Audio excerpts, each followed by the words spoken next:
ఖమ్మం జిల్లాలో ఈ రూరల్ మండలంలో పొంగలేటి శ్రీను గాని ఈ రాజకీయ నాయకులు ఎక్కడ నిల్చున్నా కూడా చెప్పులు తీసుకుని ఉరికిస్తారు. ఓట్లేసినావుగా, ఓట్లకు వచ్చినావుగా, కాళ్ళు పట్టుకున్నావుగా వంగి నన్ను గెలిపియండి మీకు ఇద్దరు ఎక్కి కూర్చోబెడతారని. ఏది మీ ఇద్దరికి ఎక్కితే పుత్త కర్ర కూర్చున్నాడు కూర్చుండీడు. ఏది ఇంకెవరు? పొంగులేటి శ్రీను, తుమ్మల నాగేశ్వరరావు, ఆ బట్టి క్రమార్క, రేవంత్ రెడ్డి రారండి. ఎందుకంటే వాళ్ళు మొత్తం కుంభకరులు కదా. వాళ్ళు ఇప్పుడు వస్తే మళ్ళీ ఇది మొత్తం పీకలు పట్టుకుంటారు. ఇప్పుడు రారు.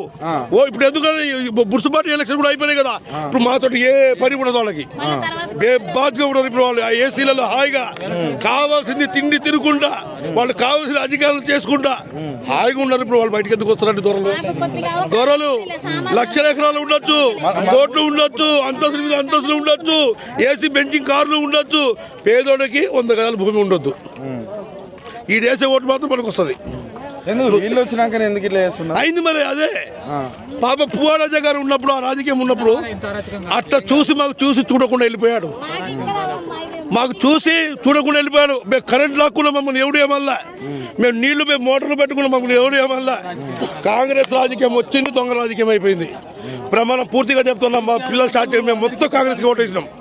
మాకు కాంగ్రెస్ కావాలి, కాంగ్రెస్ ఓటేసినాం. కానీ మాకు ఏది చేయలేదు.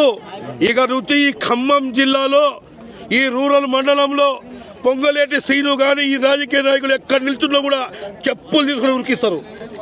అంత కోపం ఉందా? అంత కోపం కాదు, కడుపు రగిలిపోతుంది. అది లేదు సార్. ఇప్పుడు నీళ్లు లేవు, మాకి మంచి నీళ్లు లేవు, పేదలు ఎండుకుపోతున్నాయి.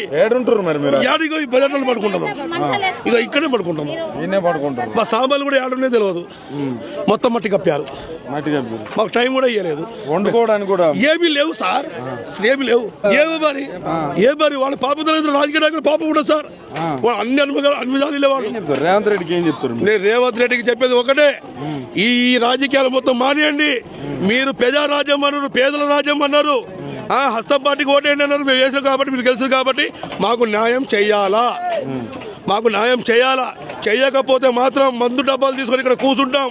ఖమ్మంలో మళ్ళీ కాంగ్రెస్ పార్టీ అనేది బుడేది కూడా చేస్తాం. ఇది మాత్రం పక్కా. ఇది రాసి పెట్టుకొని ఈ తారీఖు నుంచి మళ్ళీ కాంగ్రెస్ పార్టీ ప్రభుత్వం అనేది పుట్టు పురాణం కూడా చేస్తాం.